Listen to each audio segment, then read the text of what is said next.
It was almost inevitable that Alexei Navalny's day of protest would end in multiple arrests. More than 1,200 across Russia per the Interior Ministry, roughly half of those in Moscow. "He is not our Tsar" is not a slogan that goes down well with Russia's leader 2 days before Inauguration Day. The question is whether those numbers would have been as high if Mr. Navalny had accepted the Moscow authorities' offer to hold his protest at Sakharov Avenue.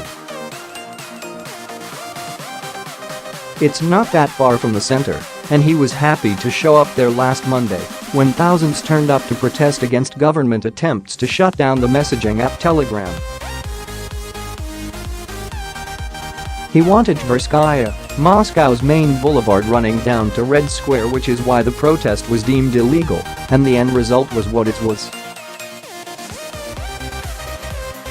The Russian police have made clearing out these protests something of an art form through kettling, manhandling and an abundant use of the baton.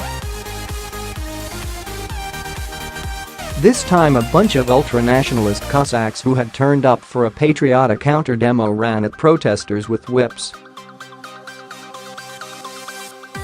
But they seemed to tire of that quite quickly, thankfully. The police are a marginally less frightening prospect. It is no doubt a citizen's constitutional right to protest, but authorities in many countries reserve the right to authorize a demo or not. Mr. Navalny and his supporters have legitimate concerns about the direction President Putin is taking their country and should be allowed to voice them. For many protesting today, police heavy-handedness serves as a symbol of state repression. But there is a degree of theater to these demonstrations now which Mr. Navalny himself helps choreograph. He has gathered support across Russia, but it is still only marginal, tiny in fact compared with the indisputably popular president.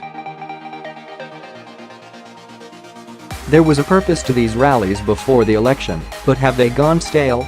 Perhaps at the start of another 6-year term for President Putin, is Mr. Navalny not better served by focusing on his anti-corruption campaign, which exposes the system for what it is, not for what he tries to make it seem?